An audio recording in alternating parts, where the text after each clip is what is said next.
السلام عليكم ورحمة الله وبركاته. احنا جايين النهاردة يا جماعة زيارة سريعة لألبان الخير، في درين نبارود آلية، الشارع الكبير الرملة، الشارع الكبير أمام مسجد الرمل. وأنا جاي ألبان الخير، عجبني الوضع يا جماعة هنا ما شاء الله. يعني هنشوفوا هنا البيبسيات، واخد بالك؟ وهنا البيبسيات هنا وكل أنواعها ما شاء الله.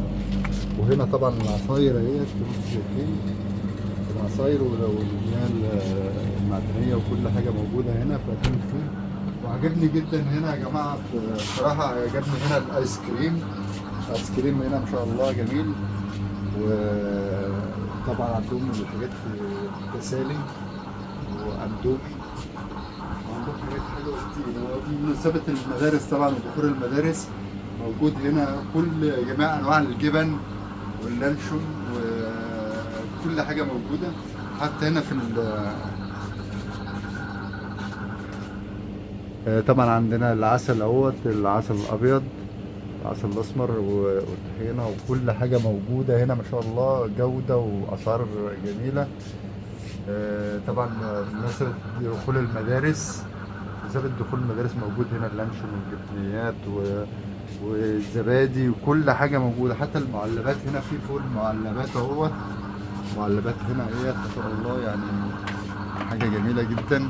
يعني زي ما انتم شايفين فول اهوت امريكانا. وفي عندنا طبعا السلمون، السلمون بانواعه اهوت، السلمون المغربي واللانشون والجبنه والبسطرمه ما شاء الله. ولو جينا هنا برضو هنلاقي هنا الفراخ اللي هي الفيجيتار وهنا عندنا السجق اهوت والهمبرجر. ما شاء الله يعني الكبده وكل حاجه موجوده هنا وباسعار جميله جدا. والمكان طبعا ما يتوهش، جرين الرمله الشارع الكبير امام مسجد الرمله الكبير. اداره طبعا الاستاذ